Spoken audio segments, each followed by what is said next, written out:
Hey everybody, this is Mitch Ferraro from F Street. I hope everyone's having a great day out there today. I'm the investor relations manager here, and I'm super excited. I've got one of the principals on with me today, Josh Lurie. I always love getting time to talk with him. This guy's filled with real estate knowledge, so it's always a pleasure to be able to tap into that a little bit and get a better understanding of what he's thinking and what he's doing here at F Street. And that's what I really want to talk about today. Is I want to get Josh's perspective from when he first came into real estate here at F Street and to what it is actually going to be in a few months. I want that whole timeline of what he's done here. And Josh, I just want to thank you for your time today so much. I really, really appreciate it. But just kind of diving right into it, you know, when you first came into real estate here at F Street, I know you have some background before then. Kind of give us a little bit of understanding of what that background kind of looked like and why you decided to join F Street. And then we'll kind of dive into where we're at today and what we're looking forward to. So again, thanks so much for the time today. Yeah, Mitch, awesome. Always talking to you. Thanks for having me on. Love doing this. It's really fun. So when I started at F Street, my background, Mitch, is in accounting, finance, and undergrad, working at Deloitte as a CPA, auditing public and non-public companies, financial institutions, et cetera. So that's how I cut my teeth in my 20s. Went to law school, got my law degree, and then worked at a law firm, and also worked at a developer, a local reputable developer as well. So, when I started at F Street, we were sourcing opportunities. We were looking at acquisitions, industrial acquisitions, underwriting opportunities, trying to originate deals that made sense for our investors. Yep. And we were young, hungry, and nimble, right? And it was a game every day, and it was fun, and we stayed disciplined, and we tried to execute on a few quality industrial acquisitions, some multifamily acquisitions, and a few development deals. Yep.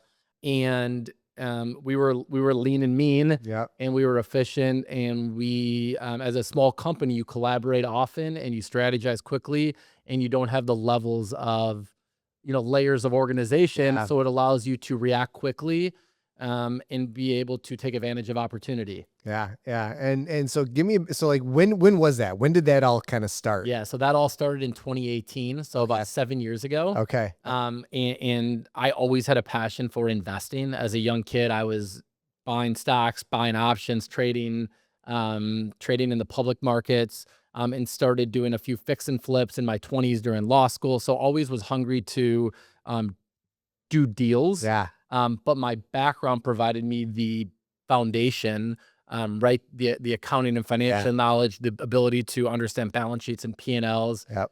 which is super valuable, right? It's a language of business. So being able to understand that was super helpful. Yep. And then being able to, obtain my law degree, understanding a different framework of thinking, provided me another unique angle to look at risk, right? Yep. How do you mitigate risk? What can we do within our control to manage our expectations, our investors' expectations? Yep. But the most fun thing that we do is we get to meet all these amazing investors, as you know, Mitch. Right. And we get to learn their story. We get to understand how do they become a part of F Street? How do they grow their portfolio with F Street? Yep. And it's not just about the business. We get to meet these awesome people who are doing amazing things in their own world, right? And then being with like-minded people, as you know, you're on the phone every day with these people. Yep. It's so fun because you build this trust and this long-lasting relationship. Yep. And that's really the fun of it, right? It's a relationship business at the end of the day, right? Absolutely. It doesn't come down to every legal document or every P&L. Everything that's all very critical, right? To putting the pieces together, but being able to establish these wonderful relationships with people that love what we're doing is so amazing. Yeah. And I think too, what's always really nice is, like I've learned in real estate, I got into real estate in 2014. I flipped homes. I built my rental portfolio through the BRRRR strategy. Everything comes down to numbers, right? If the numbers are everything, and then you have to go execute on that after that. So seeing the numbers, analyzing the deals correctly, making sure that they make sense on paper, and then the execution part is the other side of it. That's so true. So like being able to have your background with being a CPA and your law degree and being able to source those deals and look at those numbers and understand if a deal makes sense and we move forward with it, or this is just not going to work for us.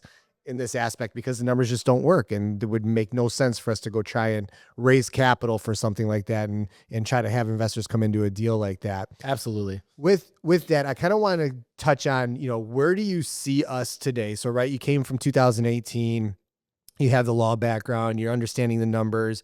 You guys started out with acquiring and developing industrial and multifamily. Move us into today. Where do you see us today?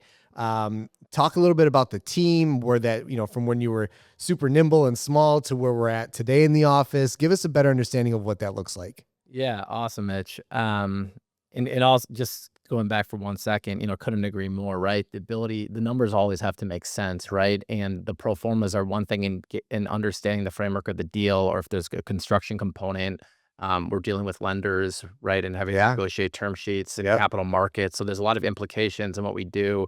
Outside of just the pro forma, right? And those things vary quite a bit as you actually get into the deal and execute on that, right? So from an operational standpoint, asset management standpoint, working the opportunity, working the deal to maximize our income, to increase value on these assets, is something that we're focused on every day in each asset in our portfolio. But you're exactly right. You have to understand all that, but you also have to execute. And there's an operational risk component that you need to mitigate risk across that specific strategy for that specific asset. So, and I want to touch on that too, because I think like with being here at F Street, I think our team that we have, and as that team continues to grow, it's about getting the right people in place in the right spots that can be in that operational setting where it says, where you have your, like our development associates where they're underwriting and sourcing the deals. You have someone like myself that's going out and raising the capital, someone like yourself that understands that whole legal side of aspect and structuring the deal, like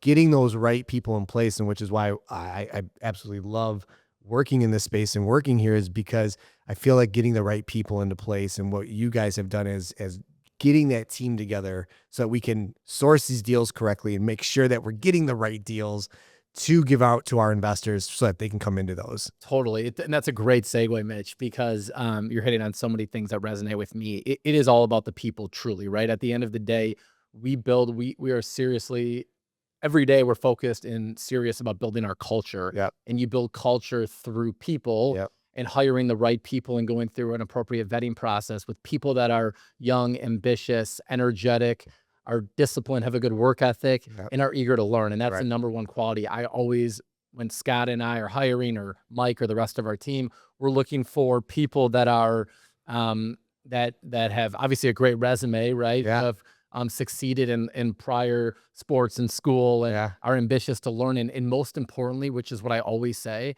is, are they passionate about what we're doing, the people here and the real estate, right? Because if you are, and you, like you and me, have a curiosity to learn and a passion for our business, you're going to succeed. So when we're interviewing and we're qualifying candidates, we're looking for the cream of the crop and the best candidates to join our team to complement what we're doing. So just kind of taking that a step further is, when I started, it was me, Scott, we had a CFO. And since that time of 3 people 7 years ago, we now have a team just on our investing side of the business, our development business, of about 11 or 12 people, depending on how you categorize. And this is completely separate. So, you have the private debt fund and the hard money lending side. That is completely separate of what we're doing on the development side, just so that investors understand that there's no crossing of those businesses. We're now talking about completely development side versus the private debt fund side as a hard money lending company. And on our side of the business, just to reiterate, we're focused on syndicating acquisition or development opportunities. Correct. We're opportunistic while we're focused in multifamily and industrial. We look to take advantage of opportunity in the space. So from that time of 3 people in 2018, move forward 7 years. We have built out an accounting and finance team. We have hired an investor relations team, including yourself. That is able to add capacity to talking to our growing investor network, existing and new investors that we're onboarding every week through our investor portal, and communicating with them appropriately and keeping them in the loop on all of our deals. Our goal is to provide transparency. And we do that in our private deals by investor updates and communications, and we need a team to do that. We've also, as you know, we've hired a director of development and a co-counsel who's been instrumental in adding to our ability to execute on our investments. Right. And we've also added asset management, construction management, as Yeah. we have construction projects, and we've also added investment analysts and development associates to Right. complement and execute on our investments. Yep. So it takes a symphony. It takes a Yeah. lot of quality people and a lot of teamwork. Yep. It doesn't happen overnight. Right. We always say here, Rome wasn't built in a day. Yep. It's strategic. It's methodical growth. Yep. And as we always focus on here at F Street, it's about building processes, Yep. using our tools and technology, leveraging them to make our processes more efficient. Right. And we know every day we're in these tools Yep. and we're seeing the benefits of if we follow the process and we work together collaboratively, it makes our business more efficient. Right.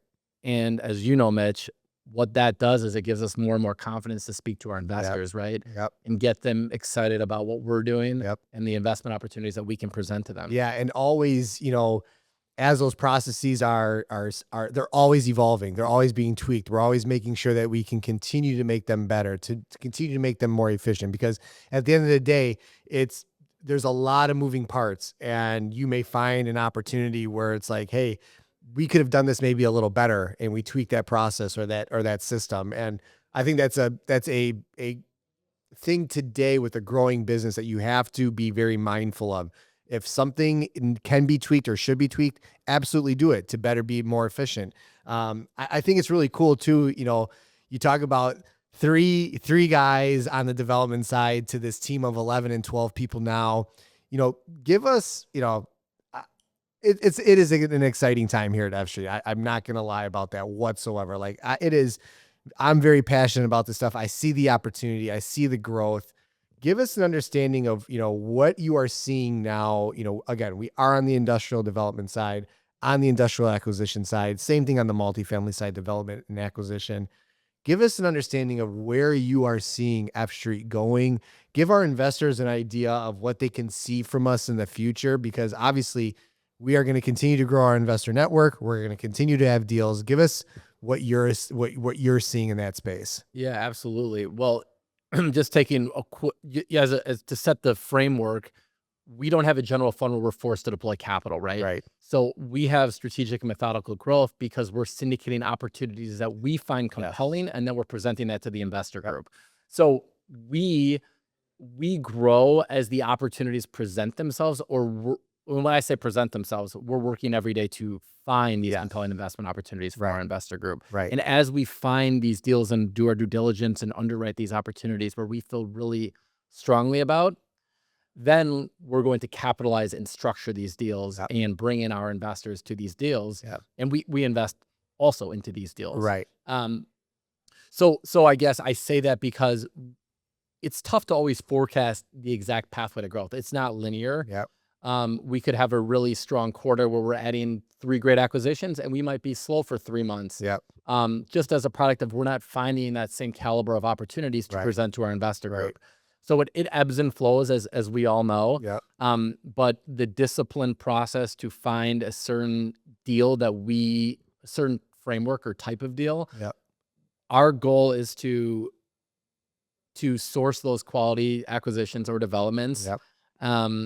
And do it methodically and grow over time. So in the next 3 to 5 years, we would love to double our business. Yep.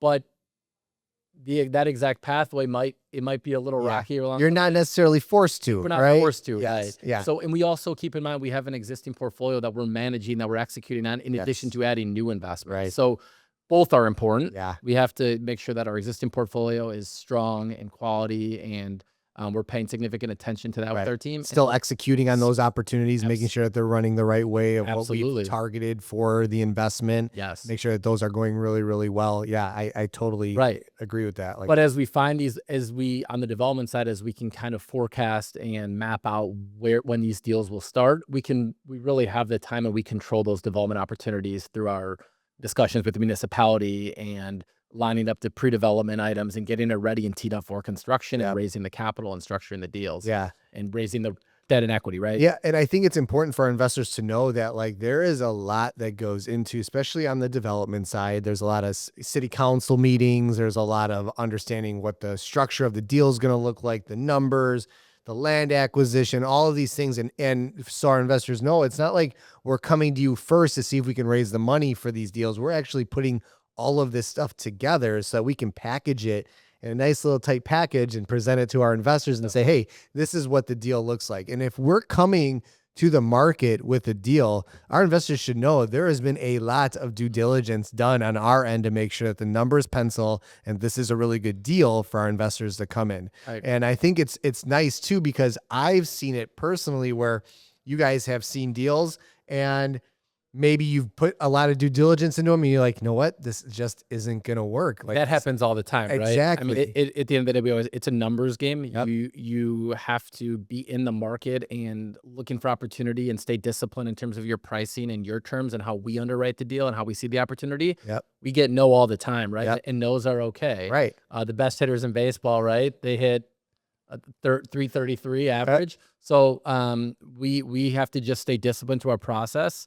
We've learned that a lot of sellers come back to us after they work with a buyer or maybe a municipality works for a developer that isn't executing. Yep. We have to stay disciplined to where we believe the deal works. Yep. And then if we can take advantage of that opportunity, we know we have the team to execute on that. Yeah. And I think that's important too, that investors know that like some of the best investments that you can make are the ones you say no to. Definitely. Because you could end up in a bad situation because you're trying to force the deal. I'm also a huge Texas Hold'em poker player. Yeah. Like you're folding most of the time, For sure. right? You don't have a good hand, you're folding. It's the good hands that you have that you're trying to capitalize on.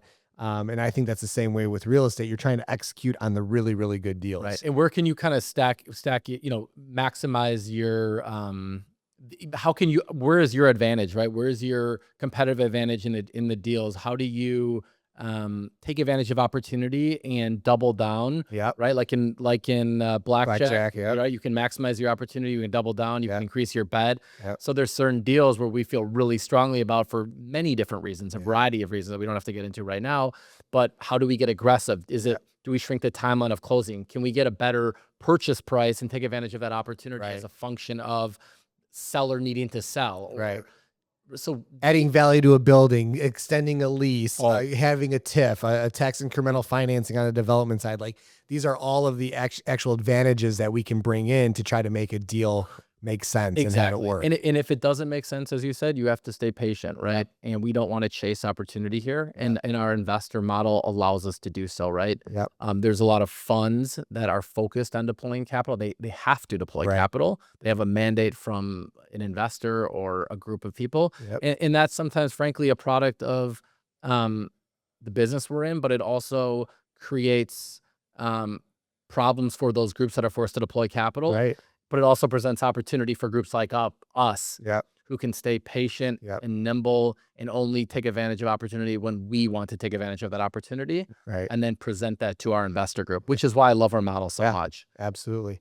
Well, Josh, I want to try to keep this, 15 to 20 minutes. I just really appreciate your time today. I love doing these, love tapping into you and better understanding what you're thinking for F Street. And again, thank you to all of our investors that are out there. If you are thinking about investing with us, it's very easy to get in touch with us. You can reach me, Mitch, at fstreet.com. You can reach Josh at fstreet.com.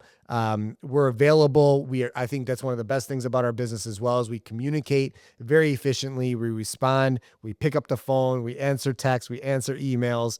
But Josh, man, thank you so much again. I just really, really appreciate all your time today. It's great being here with you, Mitch. Excited to do it again. Awesome. Let's have a great week. Yeah, absolutely. All right. Thanks everyone. Have a great day. Thank you.